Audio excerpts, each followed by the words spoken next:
good days off, good hours, huge office. Nope. Saying something. No, thank you. It's messy over there. A little too messy for me. Yeah. So I don't even know where Deputy Chief Jeffrey is. I mean, Web will be or taken. Dan. I don't see anyone. They said they're going to be rolling on this Dan's for web here. too. Okay. Yeah. Cool. Okay. Works for me. Okay. You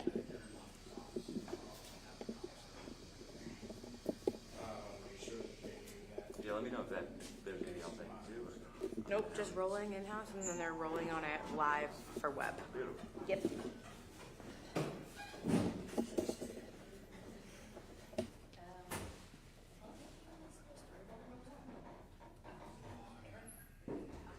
Oh, okay. I know Lacey did it for us, so just hoping to have her.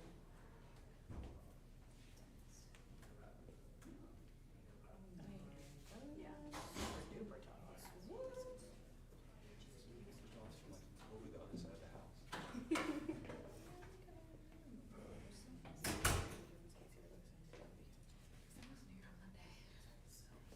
See if he gives me a response. Oh. How was your vacation? It was great.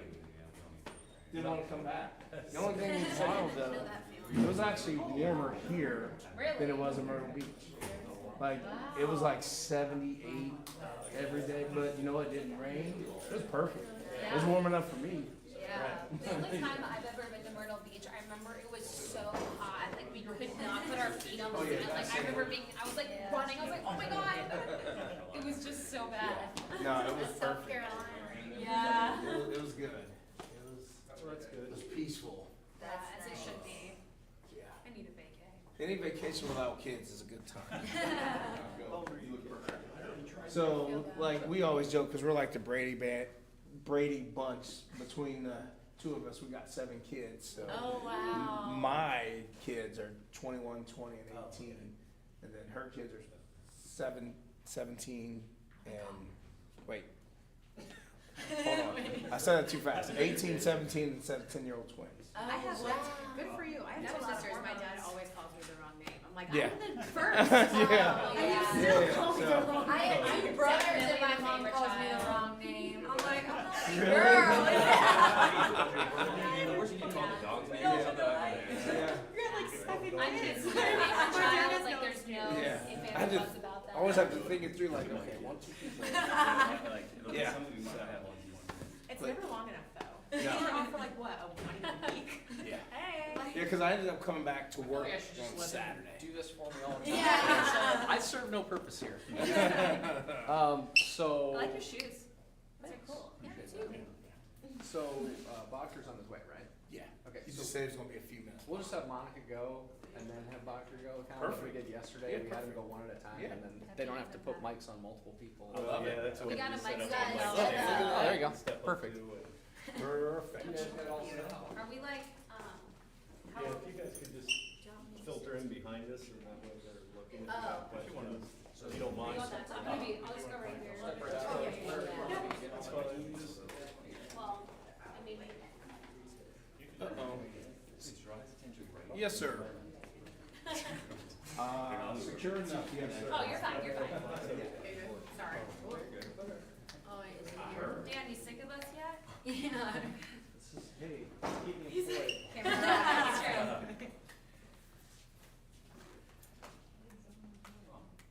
We'll wait for him if you'd rather do that. Whatever works for you. There's a lot of people here with a lot of time invested, so. I mean, yeah, the other day we just Oh, it's basically had okay. PD go and then we had CPD go. Sorry. Either way is fine. I'll get out of your way. Okay, and I've tried to tell the shift as they're coming and going to be quiet, but. Oh, no, you're fine. Oh, it's okay. We'll be able to pick you up. It's totally fine. Yeah. Check with food by how far away he is. Yeah, he should be here. I think with this setup, we could certainly both do it. Sure, yeah. That'd work good. Do you wanna do like a summary first, or do you want us to go straight into asking questions? I don't know if you guys have anything you wanted to say. Let me ask Dan what Okay. he prefers. Let me ask my handler. That's fine. Check the contract. No worries.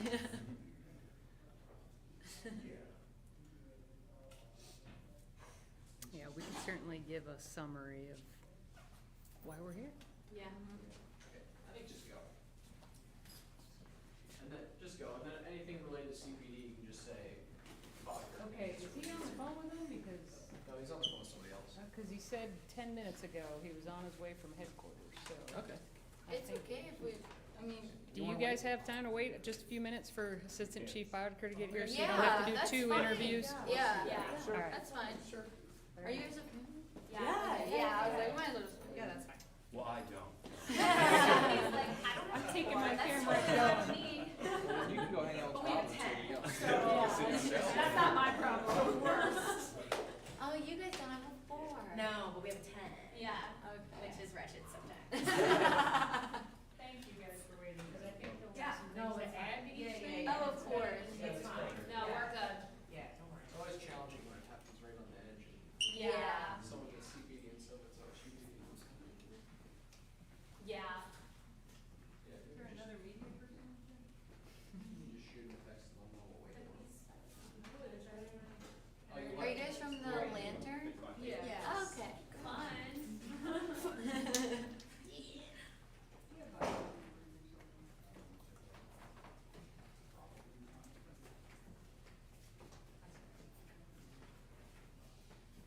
I do not. Sounds good.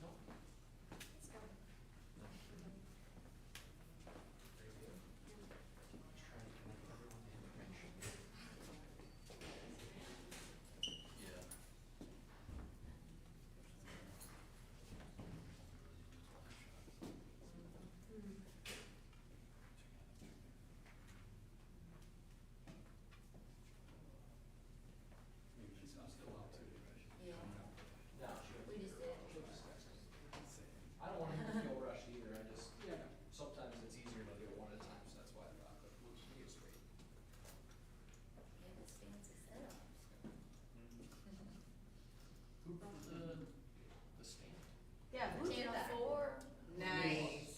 That's left over from the pandemic. Yeah. We used to have to do interviews like that. Yeah. Wait, you did it Which with was that? silly. Oh, no, not the, That was not the whole thing. heavy. Oh, we held it, yeah, The you took the broomstick. base off. We Oh, do yeah, the broomstick. Yeah, I don't like stands. That was the Those worst. are the worst. They were so heavy, some of them. I know, and like the The light stand was awesome, Yeah. because it like. And I'm like, about is this 6, press 7 conference feet long. over yet? Extending I'm it like, out, by the you use get by the end, I'm like, Right, but that was also just, the reporter didn't mind carrying it during the Never. practice either. You know, He had a big stick. You know Glenn McIntyre, right? Yeah.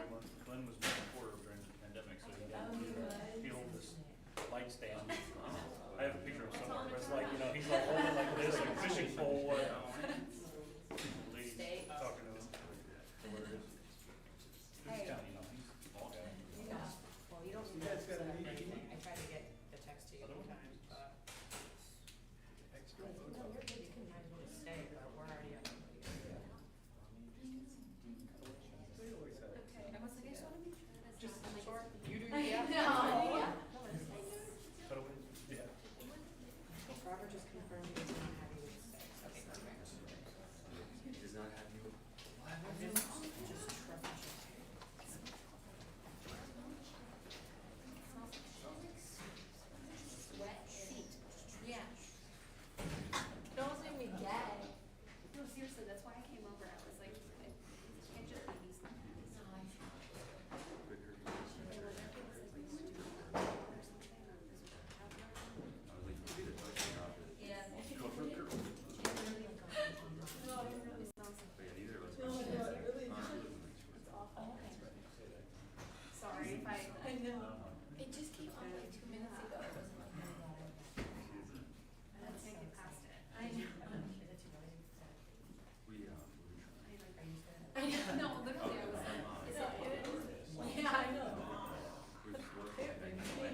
name and give us your title, please. Okay, my name is Monica Mall. Last name is spelled M as in Mary, O-L-L. I am the Associate Vice President for Public Safety and right now the Interim Chief of Police. And I'm Greg Bodker, B-O-D-K-E-R, Assistant Chief of Police with Columbus. And before we get started, just for clarity, anybody live streaming, just so we're Oh, aware, yes, please? we are live streaming Thank you. online. Thank you. Thank you. Sorry. Thank you. Do you Okay, guys yes. wanna, is there any sort of summary you guys wanna give, or do you want us to jump right in? I can give a little summary if Yeah, you'd go like. ahead. Yeah. You all ready? Yes, please. It's just after 6 o'clock last night, as you all know. Almost simultaneously, officers from 4 Precinct, which is the campus area precinct, Columbus Division of Police, were flagged down by Columbus Fire Medics. Almost simultaneously, there were calls received by Columbus Police Radio Room regarding shots fired at the area of 1595 North High Street, roughly 10th, 11th, and High. Found a few points, a few things. First, they found evidence of gunfire in the area. They also located a gentleman that was injured. At the time, it was unclear exactly how he was injured, but he was injured and he was transported to the hospital in stable condition. Shortly after that, Columbus Police and Ohio State Police Department worked together. Our felony assault unit detectives responded to the scene. Nearly the entire second shift of detectives responded. And then I will add also, it's really important to know, very active and ongoing investigations. As we talk right now, detectives are canvassing the area for video.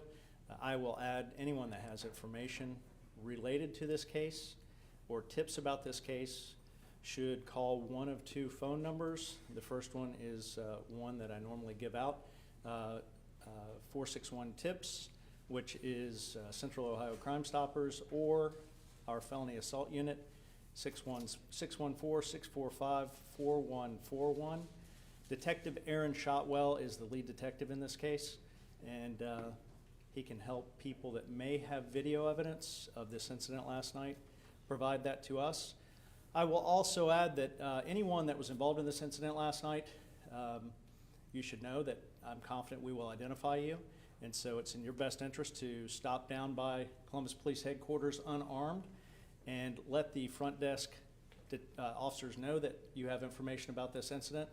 Detectives would be happy to interview you, so either you can come down and voluntarily talk to us, or we will identify you. And this incident comes on the heels of about 3 other concerning incidents in the University District. So we're certainly mindful of that as well, and increasing our police presence in the area and making sure we're getting communication out about all of the security enhancements that we've added to the University District in the near campus area over the last couple of years. You say 3, we know of last night's and the shooting on John Herrick on Monday. What is the 3rd you are talking about? The other 2 that have happened in the University District recently were 2 incidents actually involving an officer-involved shooting that were in the University District, so you may remember those. That those also occurred not too far from campus, and all of these incidents together in about a month-and-a-half period of time certainly have our community at unease, and our students, faculty, and staff, and the parents of our students, I'm sure are worried, and we just want them to know we're taking that seriously, and we're making sure that we're doing everything we can to keep them safe. Would you talk about those security enhancements that you guys have made? Absolutely. Over the course of the last 2 to 3 years, we have added multiple surveillance cameras in the area, as well as license plate readers. We have also increased the police and security presence, so we have a group called Buckeye Block Watch that is made up of non-police security patrols that patrol the University District every evening from 7 p.m. to 3 a.m. every night of the week. We also have quadrupled the number of joint patrol officers that are in the University District. So we have OSU PD officers teamed up with CPD officers that now form a team of 8 officers that are out there together patrolling the University District in the evenings. And then our LIFT partnership cabs on demand service, so there are transportation options available for people. We continue to share weekly stats with the Columbus Division of Police and have monthly meetings between Columbus Division of Police and university leaders to keep tabs on what's going on in terms of crime and safety in the university district. I'd like to ask about the shelter in place, if you don't mind. So obviously getting on scene, the Buckeye Alert went out and everyone, of course, is like, you know, where do we go, what do we do? And I want to just reference a student I had spoken with. She was on her way to her dorm on 11th, literally getting the alert saying, don't go home. And in the moment, you would think, you know, your mind is running a million miles a minute because you're like, I don't know what to do. And she's like, I froze. And while it may have seemed like, okay, there's this restaurant, let me walk in there, but I just froze and didn't know what to do. So could you just maybe give those students that peace of mind if they're ever in that situation again where that may have seemed like a simple solution, you just freeze and you don't know what to do. So for those who couldn't shelter in place, what do they do? Yes, absolutely. So when we got this call, police officers were nearby. It was apparent that it wasn't like a typical active shooter scenario where it was random violence. It appeared to be between two groups. And that is why you saw the message go out advising shelter in place and to avoid the area. So that typically means if you can, go indoors somewhere. What we're trying to avoid is people crowding around the area where the incident happened. Now, had it been more of an active shooter scenario, you probably would have seen the words run, hide, fight or something like that in the alerts. So what we're trying to do is keep people out of the immediate area, and it's easiest for police to sift through who might be involved in an incident and who isn't if everyone just kind of waits indoors, and that's sort of what shelter in place means. I understand, though, that student that you talked to, that could be a lot you're seeing, and you're heading right to the location that we're telling you to avoid. And so the nice thing about if she was nearby is police start to form a perimeter. So even if you freeze, if you're that close to the danger zone, there are usually police and officials there that will tell you what's going on and you know, help give you some advice on where to go. And that's what we had a lot of our officers out there doing, and some faculty and staff in some buildings, is letting folks know, hey, maybe go into the Ohio Union. We had Ohio Union staff talking to people inside to try to reassure them and remind them. And then we typically try to send about every 20 to 30 minutes, even if there's no new information, an update so people know we haven't forgotten about them, we're still searching the area, please continue to avoid the area. How fast did that alert go out in comparison to when you all got the call about shots fired in the area? You know, that is a good question. I don't have the exact time, but it probably wasn't more than a few minutes when we first heard from officers that there were shots fired. And then what typically will happen is our emergency manager or someone on his team will then log in and send a message. Now, we do have buttons in our, sort of like easy buttons in our communications center that we can hit to send out a generic message. We will do that at times, but if there's time and someone's on staff to log in and be more specific, we try to do that. Might take an extra 10 to 15 seconds, but we prefer that because those generic buttons obviously can't be preloaded with a location, and we like people to know if we have time to type that in right away where that location is that they should avoid it. So in this case, since we had staff on hand and we got good information right away from our dispatchers, we were able to send that message out pretty quickly. Game day is just a day, hours away. Coming off of these incidents, does that concern you at all, and will it change your approach on how you guys handle game day? All of this is concerning to me, and we take this very seriously here. I would say on game day, we have the added benefit that we have hundreds of extra officers on campus for a game day. And Assistant Chief Bodker, you could speak to this, but the Columbus Division of Police, in addition to what we staff up on just for the game on campus, they also move resources to the University District on game day. And so the good news is that we are going to already have many, many more law enforcement resources, and we're telling everyone to be mindful of being highly visible, especially in that High Street Gateway corridor. And I'll jump in. It will slightly change our plan for the weekend. However, we don't just look at it as game day. And so our officers and our different units work very closely with Ohio University, or Ohio State University, as well as our federal partners to create an all-encompassing security plan. It will slightly change regarding staffing and responsibilities for the off-campus area, but we will have a lot of personnel dedicated to the game on Saturday, as well as Friday and Sunday. And a lot of people in other areas of the city have seen the increase in bicycles, walking patrols. You'll see that as well in the campus area, both on and off campus, and for the game. And I will add, when I look at this incident citywide, this is not indifferent than what we've seen throughout the city. And so if you look at any of our 85 homicides that have occurred in the city, thank goodness no one lost their life in this incident. However, about 80% of those homicides have occurred with firearms, and so there are far too many firearms on the street, and police are only a piece of the puzzle to figure out answers and solutions here. If you are armed and you're involved in an altercation, which we believe this may be connected to, don't use a firearm to resolve that altercation. We're seeing that far too often. 80% of the time we've seen that happen in homicides. And that's about the same for felony assaults. So I'm confident in our partnership with Ohio State, and I'm confident in the safety plan for the weekend. If I can piggyback off of that, and I'm sorry for making you repeat yourself, but about the suspects you're searching for. Last night it was 2 individuals. Is that still true, or remains the number you're looking for, 2 individuals at this time? And is there any more descriptions of those individuals that you can give us? Sergeant Albert with CPD was able to give us a description of one of the individuals' clothing, but I'm sure you're still going to piece together with the video, but is there anything more you can give us about that? We have hundreds of hours of video to sift through, and they're doing that as we speak. I'm hesitant to, in the moment, cases change in the moment or through the hours afterwards. So I'm hesitant to say 1, 2, 3. There will be a number, more than one individuals involved, and we will hopefully have some really good photographs and videos out on our social media, and we will share those with Ohio State University. And as they always do, our partners in the community and the public come forward. When we stood here a few days ago, our partners in the community let us know about a dangerous individual that had inflicted violence on someone who was not an Ohio State student the night before, and we quickly apprehended that person. I'm confident that this will be the same.